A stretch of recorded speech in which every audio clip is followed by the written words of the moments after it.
Buenos días. Buenos días. Ya casi vamos a comenzar, ¿ok? Buenos días. Buen día. Entonces, vean, la idea entonces es que hoy vamos a hablar sobre la práctica de líquidos, ¿de acuerdo? La práctica de líquidos en realidad es bastante más simple y sencilla de hacer que la práctica de gases, ¿ok? Y aparte que tiene como menos partes, entonces por ahí va a ser mejor para ustedes. Ahora, ¿cómo qué cosas tienen que tener en cuenta para esta práctica? Bueno, en esta práctica van a estudiar varios fenómenos de fuerzas intermoleculares. Cierto, por cierto, antes de que se me olvide una pregunta, ¿ustedes ya vieron algo de fuerzas con Cristian? Sí, señor. Ah, ok, ¿como por dónde van? Para más o menos ubicarme. Solo vimos lo de fuerzas, profe.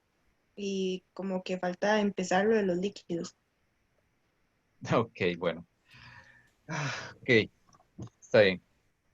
Vean, la idea aquí es esta. Dije que le iba a hacer una consulta, a ver si era como la posibilidad de que usted nos siguiera enviando como los archivos que nos mandó la semana pasada. Es que la verdad que sí siento que, bueno, a mí me ayudaron mucho. Ok, yo se los envío, está bien. Si es Ok, que, También, profe, sí, sí, se le agradecería montones. está bien, no hay problema, yo se los envío, para eso están. Nada, sí, sí, me hace gracia que Cristian siempre anda como atrasado, es curioso. Pero bueno, estos son estilos. Marisol es como un relojito y siempre ha sido un relojito. Va como a golpe en tambor. Cristian es como más disperso.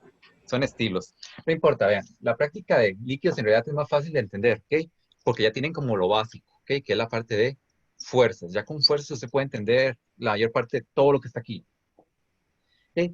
Vean, los fenómenos que van a estudiar, por ejemplo, involucran lo que es la parte de humectación, ¿ok? La parte de por qué las cosas se mojan o por qué las cosas no se mojan, ¿ok? Y eso tiene que ver igual con fuerzas, ¿ok? Ahora, como habrán visto en la introducción de esta guía, es que hay, además de las fuerzas que ustedes ya vieron, otros dos tipos de fuerzas, por decirlo así, y que uno puede clasificar las cosas, ¿ok? Uno puede clasificar las fuerzas como usted vio en dipolo-dipolo, en London, en puentes de hidrógeno, ajá, pero también puede clasificarlas en dos grandes familias, las fuerzas de cohesión y las fuerzas de adhesión, ¿ok? Las fuerzas de cohesión son las fuerzas que mantienen unidas a las sustancias, ¿ok? Son las fuerzas intermoleculares que usted ya vio con campitos, ¿ok? ¿Ok? Son fuerzas entre moléculas, entre partículas iguales. Entonces, si usted tiene dos moléculas de agua haciendo sus puentecitos de hidrógeno, entonces esas son fuerzas de cohesión, ¿ok? Son las fuerzas que unen la materia. En cambio, hay fuerzas de adhesión.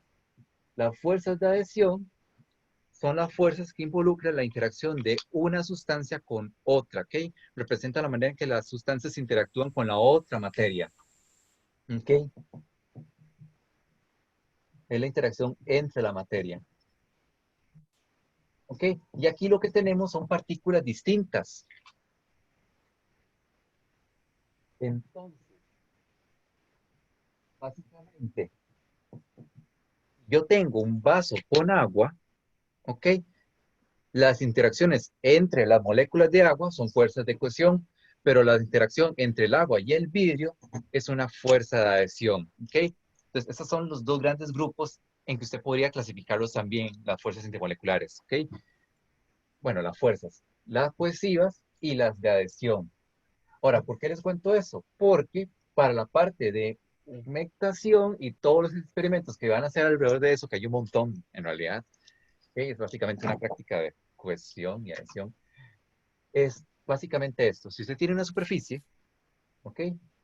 La manera en que un líquido se coloca en la superficie tiene que ver con esas fuerzas, ¿ok? Entonces, a veces usted coloca una gotita y la gotita se desparrama toda sobre la superficie, ¿ok? Eso por ejemplo, en el caso del vidrio y el agua, ¿ok? Ya ustedes vieron con Cristian que el agua es polar, ¿cierto? Ahora, ustedes saben qué es el vidrio, por cierto. Aluminio bañado, vidrio bañado en aluminio, algo así. No, pero más, químico, ¿de acuerdo? ¿De qué está hecho el vidrio? Dióxido de silicio. Dióxido de silicio, ¿de acuerdo? Sílice, ¿ok? A nivel molecular, ¿ok? Tenemos una estructura que involucra un montón de enlaces entre oxígenos y silicios. Pero aquí lo importante son estos oxígenos, ¿de acuerdo? Estos oxígenos que están acá le dan un carácter polar al vidrio, ¿ok? Entonces, por eso es que el agua hace esto, ¿ok? Cuando usted ve una gota como esta, totalmente despapallada sobre una superficie, es porque esta gota es afín a la superficie, ¿ok? Una gota totalmente esparcida que está mojando la superficie, lo que representa es que hay afinidad con la superficie, ¿de acuerdo? Y esto pasa cuando las interacciones son compatibles, ¿de acuerdo? Algo polar con algo polar, ¿ok? Entonces las gotas expandidas que representan que la sustancia moja la superficie, representa afinidad, ¿ok? Y eso ocurre cuando las interacciones son semejantes, polar con polar o polar con algo iónico, ¿ok? Si fuera el caso. Pero todavía no entremos en esos detalles. Ahora, yo también puedo tener otros tipos de gota, ¿ok? ¿Ok? Solo que en este caso, lo que tendríamos sería algo así. Por ejemplo, yo tengo, por ejemplo, un vidrio, ¿ok? Pero yo le agregué, por ejemplo, un impermeabilizante, ¿ok? ¿Ok? Aquí hay una sustancia impermeabilizante no polar, ¿ok? Las cosas que impermeabilizan una superficie usualmente son no polares, ¿ok? Entonces yo agarré un spray y le tiré al vidrio un impermeabilizante, ¿ok? Que va a recubrir el vidrio con una capa no polar. Si yo ahora lanzo agua sobre esto, ¿qué va a pasar? Lo que va a pasar es que la gota va a volverse casi esférica, ¿ok? En algunos casos incluso esférica, ¿ok? Cuando las gotitas son esféricas, esto lo que representa es que no hay afinidad con la superficie.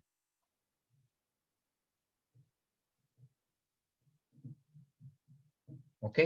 Cuando la gota es esférica, es básicamente que no hay afinidad con la superficie. ¿Ok? Porque la gota es polar. ¿Ok? La gota es polar, pero la superficie lo que está sintiendo es una capa no polar. ¿Ok? Y las cosas polares no les gusta interactuar con las cosas no polares. ¿Ven? Entonces, qué interesante. La forma de la gota me habla sobre las características de la superficie y la sustancia, ¿ok? Una gota aplastada como esta, que ya dijimos que representa afinidad, representa que la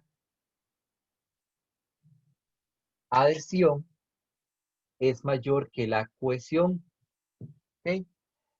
¿Qué significa esto? Básicamente que al agua le interesa tanto estas superficies, son tan afines, que el agua quiere tocar la superficie, por eso se extiende, ¿ok? Cuando la gota se extiende, la adhesión es muy fuerte y la gota quiere tocar la superficie. Cuando la gota es esférica, la cohesión es mayor que la adhesión. ¿De acuerdo? Básicamente, la gota odia tanto a la superficie que no quiere ni tocarla. Entonces prefiere interactuar con ella misma, enrollarse en una esfera, a tocar la superficie. ¿Ven? Así es como funcionan las gotas y las superficies. Así es como yo puedo impermeabilizar, por ejemplo, cosas o puedo hacer que algo humecte una superficie. Vamos entendiendo, por cierto. Sí, profe. ¿Ok? Sí, profe. Este comportamiento que usted ve aquí, gotas casi esféricas, es lo que usted observa, por ejemplo, en fenómenos como las gotas de rocío en las hojas, ¿ok? Que se van resbalando sobre las hojas, o las gotas de agua sobre las plumas de los pájaros, ¿ok? Son situaciones donde la gota no puede humedecer la superficie porque son no afines, ¿ok? Entonces el agua prefiere no tocar la superficie a interactuar con ella. Ahora, yo puedo llevar esto al extremo, ¿ok? Conseguirme un súper impermeabilizante, ¿de acuerdo? Y obtener gotas que sean prácticamente esferas perfectas, ¿ok? Cuando la esfera es perfecta y el ángulo de contacto es prácticamente nulo, es porque estoy usando una superficie que llamamos superhidrofóbica, ¿ok? Ojo esa palabrilla, hidrofóbico, ¿ok? En química, cuando hablamos de algo hidrofóbico, es algo que no es afín al agua, ¿ok? sea, algo no polar por excelencia. Algo hidrofílico, en cambio, es algo que es afín al agua. Ok, algo polar. Ok. Ya la cuestión superhidrofóbica es un compuesto un poco más extremo que tiene un rechazo total por el agua y entonces vamos a tener, ¿de acuerdo? Una impermeabilización perfecta. El agua básicamente no va a tocar más que en este punto tangencial la gotita. ¿Ok? Pero eso es lo que ustedes tienen que investigar por ahí sobre la parte de superhidrofobicidad. Ahora, esto de adhesión y cohesión también puede tener otras consecuencias, que es lo que ustedes estudiaron, bueno, o van a estudiar con campos de capilaridad. ¿De acuerdo? Capilaridad, como habrán leído en la parte de la guía, es básicamente cuando un líquido trepa a través de un capilar. ¿De acuerdo? Un capilar es un tubo delgado. ¿Ok? Un capilar es un tubo delgado. ¿Ok? Ahora, ¿qué es lo que pasa? Bueno, ya sabemos que el agua es afín al vidrio. ¿Ok? Ya sabemos que el agua quiere tocar el vidrio. Entonces, ¿qué va a pasar? El agua quiere tanto interactuar con el vidrio que va a subir por el capilar hasta que llega un punto donde ya no puede subir y forma el menisco. ¿De acuerdo? La afinidad entre el vidrio y el agua es tan grande que el agua va a subir por el capilar en el famoso fenómeno de capilaridad. ¿Ok? Ahora, preguntas importantes. ¿Por qué el agua deja de trepar a través de el capilar? ¿Qué creen ustedes?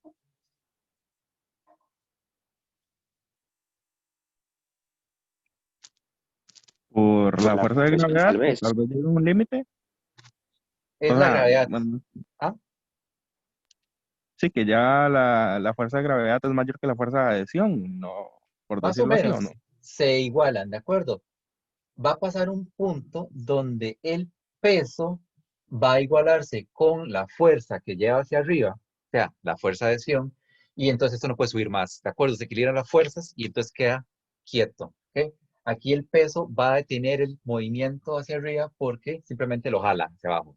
Ahora, pregunta, ¿y este menisco? ¿Qué significa este menisco? ¿Por qué el menisco se forma en U?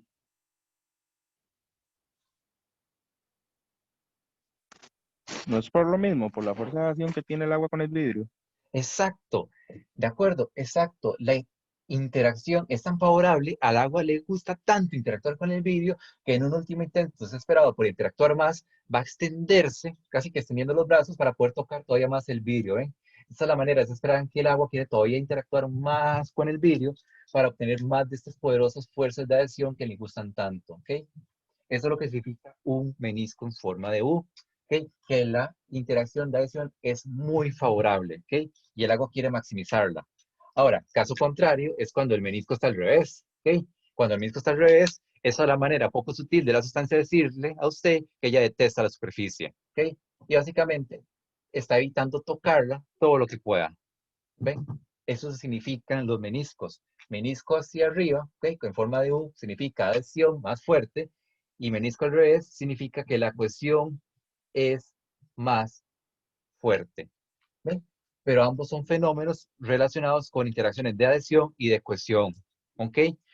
Y esto es muy importante porque es básicamente la manera, por ejemplo, en que los líquidos se mueven a través de las plantas. ¿Ok? Por fenómenos de capilaridad. ¿Todo claro por acá? Aprovechen si tienen dudas, ¿verdad?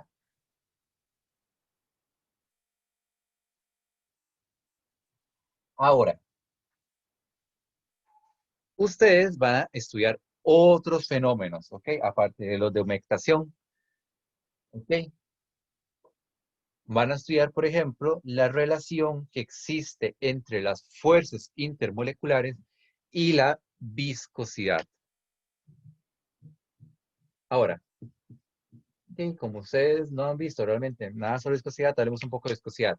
Vean, viscosidad, como así intuitivamente uno maneja, es básicamente la oposición a fluir que experimenta un líquido, un fluido en general.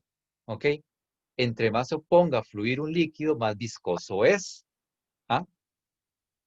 Ahora, Nosotros entendemos esto, de acuerdo, en general en ciencias, pensando en el líquido como si fuera un conjunto de láminas que fluyen una con respecto a la otra, ¿de acuerdo? Uno piensa en el líquido como si fueran láminas que se están moviendo una respecto a la otra, ¿ok? ¿Qué pasa? Que las láminas pueden interactuar entre ellas usando fuerzas intermoleculares. ¿Ok? Y entonces la pregunta es, ¿cuándo va a ser más fácil para una lámina fluir con la otra? ¿Cuando las fuerzas son intensas o cuando son débiles? ¿Cuándo es más fácil? Cuando son Cuando son débiles. débiles. Cuando son débiles, ¿verdad? Si las fuerzas son intensas, van a agarrar a esta lámina y no van a dejar que se muevan. ¿Ok? Y en ese caso, si las fuerzas son intensas, el líquido va a ser más o menos viscoso. Más viscoso. Más viscoso, correcto. Cuando las fuerzas son intensas, entonces la viscosidad aumenta porque las fuerzas no permiten que el líquido fluya con la libertad que uno quisiera. ¿Ok? Entonces, entre más intensas sean las fuerzas, más grande es la viscosidad. ¿Ok? Así es como funciona la viscosidad en términos simples. ¿De acuerdo? Ahora, esto que les estoy contando, esto aplica para lo que llamamos líquidos newtonianos. ¿Ok? Un líquido cuya viscosidad se explica fácilmente con el modelo de las láminas que les mencioné es un líquido newtoniano. ¿Ok? Un líquido no newtoniano es un líquido cuyo comportamiento de viscosidad no puede explicarse, ¿ok? Completamente con el sistema de las láminas. ¿Ok?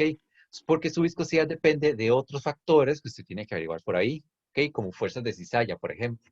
Entonces, cuando el líquido tiene una viscosidad que depende de otras cosas, ¿ok? Más allá del flujo de una lámina con respecto a la otra, eso es un líquido no newtoniano, ¿ok? Que es lo que ustedes van a estudiar cuando hagan la cosa con maicena y agua, ¿ok?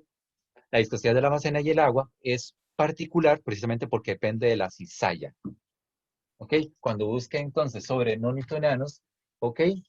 Van a toparse con esa palabra, ¿ok? Fuerzas de cizalla. Vamos bien por acá, por cierto. Sí, profe.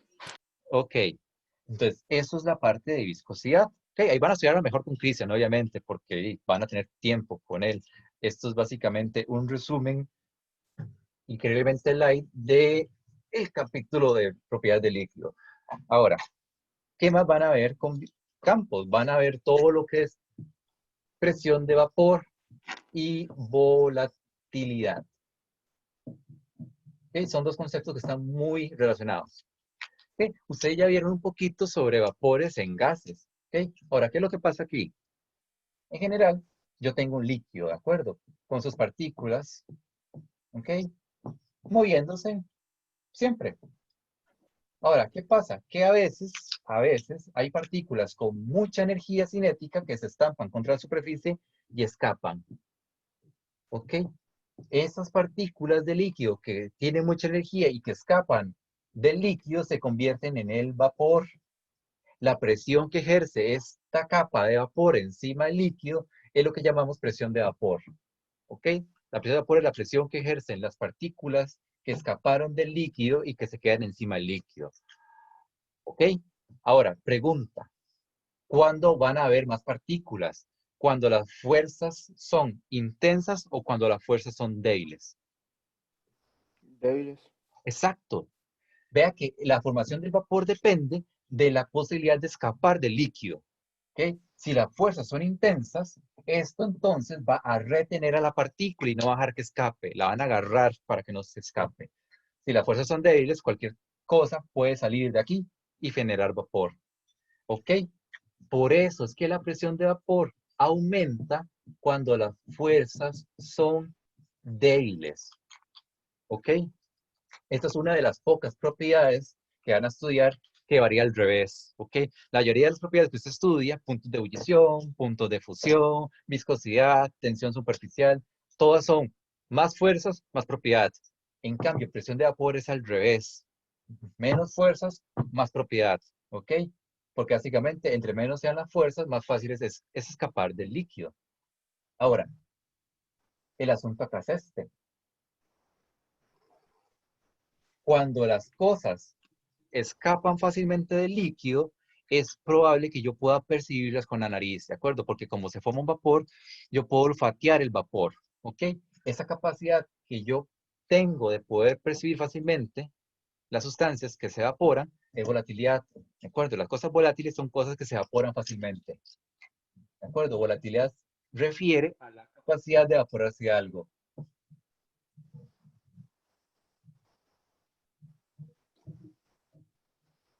¿Ok? Una cosa volátil es una cosa que usualmente yo puedo percibir fácilmente con la nariz. Como la acetona, con la que mucha gente se quita el esmalte de las uñas. U otras cosas. ¿Ok? Eso es un líquido volátil. En cambio, por Profe, ejemplo, ¿puede repetir eso? Porfa, es que no se escuchaba. Disculpe. ok. Vean, algo volátil es algo que yo puedo percibir fácilmente, ¿ok? Es algo que se evapora fácilmente, ¿ok? Y el caso típico es la acetona, ¿ok? La acetona con el que la gente se quita el esmalte de las uñas, ¿ok? Si usted tapa la acetona, usted puede oler la acetona, ¿verdad? Sí. ¿Sí? Porque la acetona es volátil, muy volátil, se evapora fácilmente. En cambio, si yo tapo la botella del aceite, usted percibe algún aroma en realidad. No. No, porque el aceite no es volátil, ¿de acuerdo? Eso es volatilidad, es básicamente qué tan fácil se evapora algo. Y la volatilidad, de hecho, funciona, ¿ok? Igual, las cosas volátiles son aquellas que tienen interacciones bajas, ¿ok? Porque simplemente cuando las interacciones son bajas es porque se pueden evaporar fácilmente. Vean que esas dos propiedades funcionan igual, ¿verdad? Presión de vapor y volatilidad funcionan en el mismo sentido y son las únicas que funcionan al revés. ¿De acuerdo? Entonces, ojo con ellas. ¿Entendemos qué es la presión de vapor y cómo funciona? Sí, profe. Ok, genial. Ahora, otra propiedad que a ustedes van a explicarles es la de tensión superficial. Ok. Y usted va a estudiar cómo los jabones influyen sobre la tensión superficial. Ok. Ahora, ¿qué pasa aquí? Es parecido, ok, a muchas de las cosas que ya hemos visto. Ok. Si yo tengo un líquido, yo tengo partículas secas a la superficie y otras que están dentro del líquido. ¿Ok? Cuando están dentro del líquido, las partículas sienten interacciones en todas las direcciones. ¿Ok? Entonces el efecto neto sobre estas partículas es nulo. Todas tiran en todo el sentido y se cancelan los vectores. En cambio, las que están en la superficie solo sienten interacciones hacia abajo. ¿Ok? Las interacciones que quedan apuntando hacia arriba sobran. ¿Ok? Esas interacciones sobrantes, por decirlo así, crean un exceso de energía que no permite que se deforme la superficie fácilmente. Eso es lo que llamamos una tensión superficial. ¿Ok? La tensión superficial surge porque la interacción sobrante en la superficie crea un exceso de energía que no facilita la deformación de la superficie, ¿ok? Crea una fuerza que se opone a la deformación superficial, que es lo que conocemos como tensión superficial. ¿De acuerdo? La tensión superficial es una fuerza, bueno, es una forma de energía por unidad de área, ¿ok? Que no permite que se deforme fácilmente la superficie. Ahora, algo que la gente a veces no sabe o se le olvida es que esto existe no solo en una superficie, sino entre superficies. ¿De acuerdo? Entonces, el clásico ejemplo del agua y el aceite. El aceite está aquí, ajá. El agua está acá, muy bien. Sabemos que no se van a mezclar porque su polaridad es distinta. ¿Ok? ¿Qué pasa? Que aquí abajo van a sobrar interacciones y aquí arriba también van a sobrar interacciones. Entonces, vamos a tener en medio de las capas una tensión interfacial. ¿De acuerdo? Las interacciones que sobran entre ambas capas crean una tensión entre ellas, que conocemos como una tensión interfacial. De hecho, esa tensión también va a jugar en contra para que se puedan mezclar estas capas. Ahora, yo puedo jugar aquí agregando una sustancia que conocemos como surfactante o tensoactivo. ¿Ok? Y el ejemplo clásico del surfactante o el tensoactivo es un jabón o un detergente. ¿Ok? Son cosas distintas en caso que no estuviera consciente de ello. Yo puedo usar un jabón, un detergente, que es un tipo de tensoactivo surfactante, para poder arreglar este problema.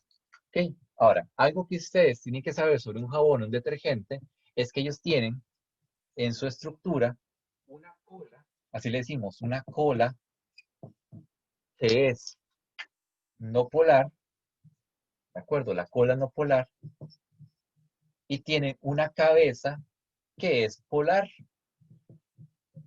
Entonces, como tiene partes afines a ambas capas, ¿ok?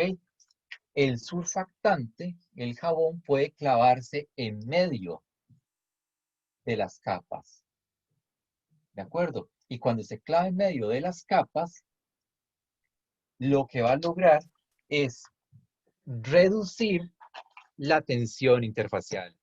De manera que entonces estas dos sustancias se pueden combinar. De hecho, está la magia detrás de ¿qué? La capacidad de limpieza de un jabón o detergente, ¿de acuerdo? El jabón se clava en la grasa, en la suciedad, ¿ok? Baja la tensión entre eso y el agua y permite que se mezclen. Y entonces se va todo lavado, ¿ok? Así es como lava un jabón, un detergente, ¿ok? Reduciendo, ¿ok? La tensión interfacial entre dos cosas distintas y permitiendo que se combinen, ¿ok? ¿De acuerdo? ¿Entienden esta idea sobre lo que es la tensión superficial y sobre cómo actúa un jabón? Sí, profe. ¿Alguna vez habían escuchado sobre esto? Yo no. No, Bueno, profe. En el cole lo Yo explicaron. tampoco. bueno, algo de eso se los explican en el cole. ¿Ok? Traten de tenerlo en cuenta porque en la práctica de solubilidad es probable que esto vuelva, ¿de acuerdo? Es probable que en el capítulo de solubilidad vuelvan a hablar sobre esto. Ahora, en principio ya tenemos todos los principios para poder entender los experimentos que ustedes van a hacer.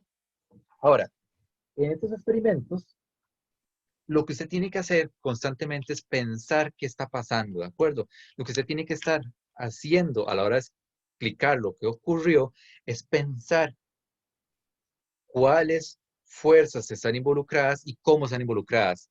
Qué sé yo, que si tengo adhesión y cohesión, ¿cuál es mayor? ¿De acuerdo? Y cómo eso me permite entender si la gota se aplana, por ejemplo. ¿Ok? Eso es lo que usted tiene que hacer cuando está explicando esos fenómenos. Tiene que pensar cómo se relaciona el fenómeno con las interacciones intermoleculares, de manera que puedan explicar lo que está ocurriendo. ¿Ok? Ahora, ¿qué van a hacer? Sí, van a hacer un experimento con gotas en moneditas, ¿ok? Básicamente van a ver si la gota se echa o si se vuelve pelotita, ¿ok? Y van a estudiar superhidrofobicidad, es básicamente buscar información, ¿ok? En principio ya les conté un poco, pero busquen información un poquillo más, ¿ok? Referenciable. Ahora,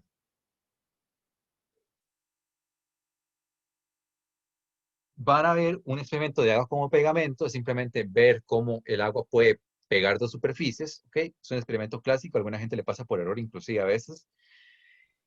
Y van a estudiar cómo pueden mover líquidos entre dos recipientes usando, por ejemplo, cuerdas o servilletas, ¿ok? No sé si alguno tiene alguna duda sobre esos experimentos. O si los han leído siquiera. Yo sí los leí, profe, pero me parecen más sencillos que la práctica pasada todavía. Sí, sí, la práctica pasada era, no sé, demoníaca a veces, porque era gigante, la verdad. Pero bueno, vamos a ver cómo salen. Yo creo que los experimentos que siguen son más chiquitillos. Ok, pero vamos a ver cómo se comporta todo.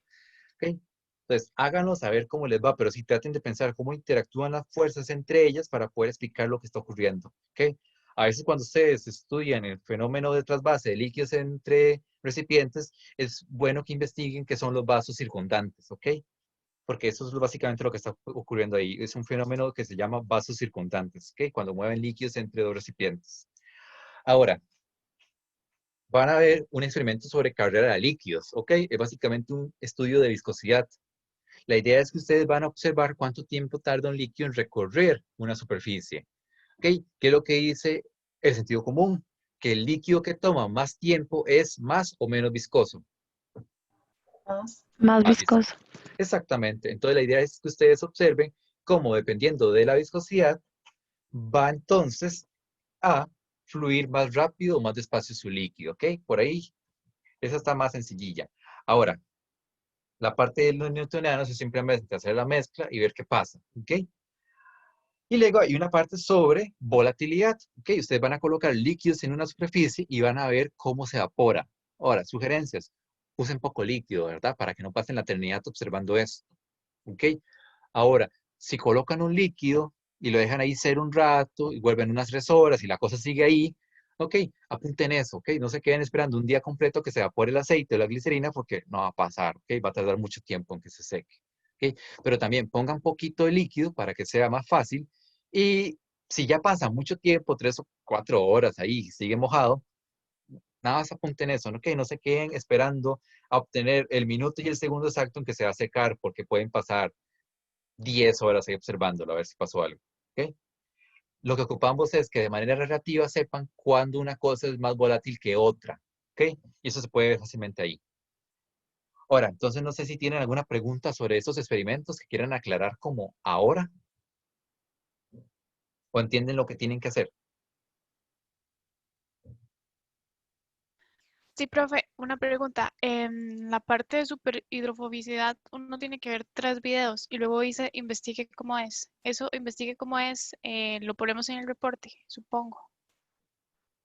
Sí, investiguen qué es y pueden más o menos qué es lo que encontraron, ¿de acuerdo? Un resumen ahí bonito de qué fue lo que descubrieron cuando investigaron un poquillo sobre superhidrofobicidad. Ok, y eso tiene una extensión mínima o no importa. No Solo importa, por aquello. nada más. Tampoco que sea un tweet, pero tampoco que sea una página, ¿ok? Que sea Ujú. lo suficiente para poder entender el fenómeno como tal. Vean que yo expliqué que en un par de minutos, ¿ok? Entonces, algo así, ¿de acuerdo? Que sea lo suficiente para poder saber qué es y por qué ocurre el fenómeno, ¿ok? Ok, y tengo otra consulta. En el de líquidos no newtonianos, en la parte de la medicina dice que agregue una porción en volumen 2:1. Eso es como que agregue el doble de maicena de lo que hay de agua. Exactamente. Que lo están midiendo con tazas esas de cocina, entonces 2 tazas respecto a una taza. Ok, perfecto. Gracias. A usted, ¿qué más, gente? Pregunten, a ver. Hay que poner la reacción de la maicena con el agua, solo por aquello, en caso de que haya que buscarlo o algo así. Es que no hay reacción, ¿de acuerdo? Oh, ok. De hecho, en creo que no hay realmente reacciones. No. Creo, pero es que tendría que volver a ver todas las prácticas para acordarme. Pero me parece que no hay, y si hubiera alguna, tal vez sea una ahí perdida en el espacio, pero no me suena haber visto una reacción. Pero en el caso de la macena con el agua, no hay una reacción, porque es básicamente un fenómeno más físico, ¿ok? Es básicamente la maicena, que es una forma de almidón, interactuando con el agua. Es el tiempo exacto en la carrera de líquidos, de ahí, hacer lo mejor que puedas, ¿ok? No creo que puedas obtener fácilmente el minuto y el segundo, a menos de que le pidas ayuda a alguien y los dos tengan buenos reflejos. Pero con que tengas un tiempo relativo entre ambos, funciona, ¿ok? Ok, los tiempos con que se pueda más o menos diferenciar entre ellos para saber quién es el más rápido y quién es el más lento, genial, pero no tienes que pensar en un tiempo exacto.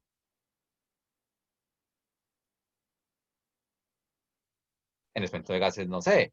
El experimento de gases ya pasó, la verdad. Si habían reacciones, era la reacción más que nada de difusión, que esa sí era una reacción, porque combustión no había. ¿Ok? Ok, profe, y una pregunta con respecto a eso, las reacciones. ¿La reacción hay que ponerla en el reporte digital o en el que es a mano? Las reacciones van en la parte digital. Después del procedimiento van las reacciones. Ok, perfecto. Gracias. Sí, gente, ok, vean, ya superémoslo, ok, existe procedimiento con reacciones y después viene la parte de resultados, ok, eso pasamos 20 o más minutos hablándolo la vez pasada, lo siguieron preguntando por correo, Ok, superemos ese tema, ok, de una vez. Existe el procedimiento, ok, se escribe en impersonal, ok, usted lo escribe ya sea todo así, todo textual, resumido, esquemas, eso me da igual, la verdad, mientras venga el procedimiento. Después vienen las reacciones, y ahora sí, en la parte de la libreta que usted pega aquí, ahí donde están todos los cuadros de resultados, todas las observaciones puntuales, ¿de acuerdo? No hay nadie en este universo que ponga observaciones en medio del procedimiento, porque sería un desorden, por decirlo en palabras bonitas, ¿ok? Uno siempre tiene el procedimiento, ajá, todo seguido y bonito y ordenado, y eso viene los resultados, ¿ok? Cuadros, observaciones sueltas, ¿de acuerdo? Así es como hay que organizarlo, ¿ok? No se pongan a intentar hacer cosas salteadas porque se le va a hacer un desmadre, ¿ok? Entonces, el documento puede decir misa si le da la gana, pero especialmente los que tienen que llamar laboratorios, si usted le hace eso a cualquiera de las otras secciones, ¡ah! Dios guarde sea analítica, lo despedazan ahí mismo, ¿ok? Lo sacrifican a la bureta. Entonces, no. Primero observaciones, digo, primero procedimiento y reaccioncitas, luego las observaciones, ¿de acuerdo? Cuadros de resultados, observaciones puntuales, ¿ok? Así es como se organiza, ¿de acuerdo? Ya todos tenemos claro esa parte, ¿sí? Sí, profe. Ok. Vamos a ver, ok. Vamos a ver cómo les va entonces con esa parte por ahí. Igual, no se estresen tanto, ¿ok? Pero, pero sí, no hagamos tanto enredo. Ok, ¿alguna otra pregunta que tengan por ahí? Una cosa, mientras se les ocurren ideas. Cuando me escriban reclamos, ok, me da tanto igual cómo lo escriban, pero sí hagan una cosa y es ponerme a cuál grupo pertenecen. Porque yo tengo que 160, no me acuerdo cuántos estudiantes. Entonces, ustedes me dicen, sí, sí, yo soy el estudiante de 103 y yo de, ajá, ¿cuál grupo? ¿Ok? Porque entre los 8 grupos, mientras los encuentro, se me hace la eternidad. Entonces, si voy a escribir un reclamo, ¿ok? Ponga, yo soy del grupo tal, y entonces ya puedo ubicarlo más fácilmente, especialmente cuando lo busque en mediación, ¿ok? Entonces, por ahí, ese favor nada más, pongan los grupos, porque si no, la verdad, si yo no puedo encontrarlos, olvide su reclamo, ¿ok? De una vez. ¿De acuerdo? Ahora, otro detalle que me pedían los asistentes, fuentes confiables, ¿ok? Lo venimos hablando del semestre pasado, lo volvemos a hablar en este, y se lo van a decir todos sus profes de todos los cursos que usted lleve. Fuentes confiables y verificables, ¿de acuerdo? Nada de blogs misteriosos, ¿ok? Nada de páginas de experimentos para niños, ¿ok? Y, ok, también vamos a ser honestos en esta parte. El periodismo científico de Costa Rica, aceptando uno que otro caso muy específico, es un chiste, ¿de acuerdo? La mayoría de los periodistas científicos de Costa Rica básicamente son como para Discovery Kids, ¿ok?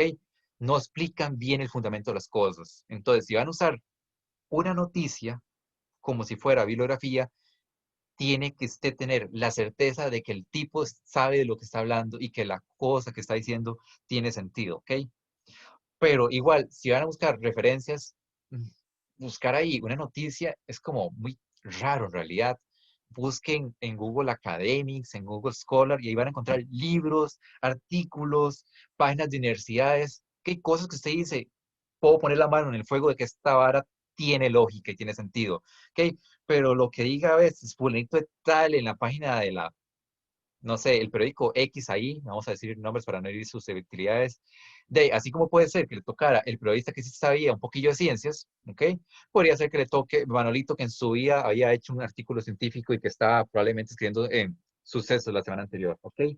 Ojo con eso, ¿ok? Cosas confiables, ¿ok? Cosas verificables para la hora de escribir su reporte o para buscar información en general, ¿de acuerdo? Nada más este par de declaraciones, ¿sí? ¿Todos de acuerdo por ahí? Todo claro. ¿Ok? ¿Alguna otra pregunta Profe, que, dígame? sí tengo una pregunta. Para ponerle referencias, digamos, en el trabajo, ¿no habrá Ajá. alguna forma que podamos ponerlas digital en lugar de escribirlas? Porque a veces como uno pone de la fuente donde la recuperó o algo así, entonces son Es links bien que, raros. vea, lamentablemente, y ustedes ya vieron por ahí la declaración oficial de los señores coordinadores, no. Ellos quieren que usted lo escriba a mano, el reporte, ¿ok? Y ya la orden viene de arriba y ya en esa cuestión, aunque hay algunas cosas en las que puedo hacer el loco, ¿ok? Mientras no contradiga lo que ellos dicen de manera muy campante, ya eso sería irles demasiado en contra, ¿ok? Entonces, lamentablemente, el reporte tiene que ser a mano, ¿ok? Porque ya decirles que lo hagan a compu alguna parte, ya sería salirnos completamente de esa cerca, ¿ok? Yo puedo balancearme entre las reglas, ¿de acuerdo? Siempre y cuando no contradiga completamente lo que ellos están diciendo, ¿ok? Y ayer ustedes, si no se dieron cuenta, publicaron el aviso en mediación de que los reportes, ok, dejen de joder, van a ser a compu, digo a compu a mano, y que los tiempos de los quizzes los consideran adecuados y van a estar moviendo dependiendo de qué tantos cálculos haya, ok. Vamos a ver cómo les va a ustedes. Ojalá que este quiz salga mejor, la verdad. Pero, y si no, íbamos viendo. Pero sí, lamentablemente, la bibliografía tiene que ser a mano. Profe, disculpe, yo Diga. entiendo, o sea, yo sé que no tiene nada que ver con usted, pero es como para entender el razonamiento, para ver si de alguna manera, cuál es la lógica de hacer una bibliografía a mano. O sea, el asistente no la puede revisar, es mucho más complicado, o sea, ¿cuál es la lógica detrás de la bibliografía? El reporte todavía, pero de la bibliografía. No sé. Ya eso pregúntaselo a ellos, la verdad. Ya eso son decisiones de ellos en particular. A mí, me puedes preguntar, pero ¿qué voy a decirte yo? ¿De acuerdo? A mí nada me dijeron, los reportes son a mano y yo, dele. ¿Ok? Hay algunas cosas que sí puedo entenderlas, hay otras cosas que no puedo entenderlas. Como les digo, si usted quiere saber exactamente qué es lo que está en una cabeza, usted tiene que preguntarle a esa cabeza.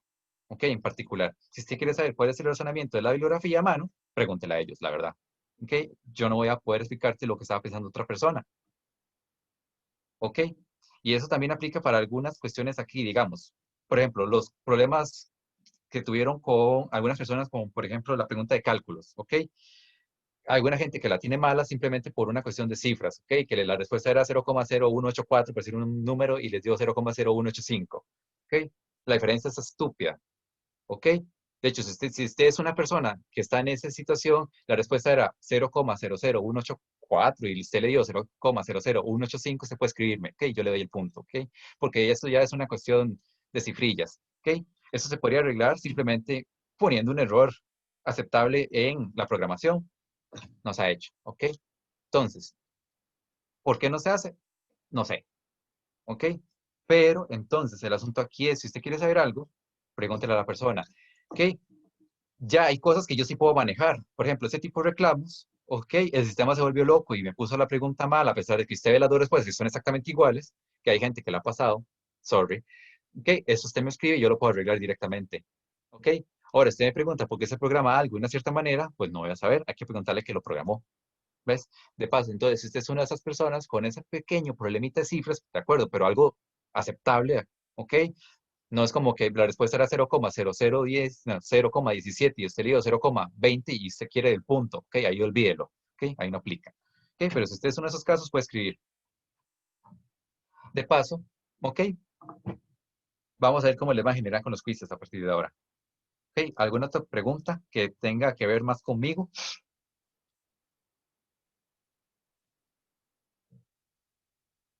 Pues estamos. Profe, la bibliografía, entonces, tenemos que dejarle la sangría y todo, como calcular eso y el tipo de letra y todo, ¿no? La sangría podemos vivir sin hacer eso, ¿ok? Ok, ok. ¿Qué más?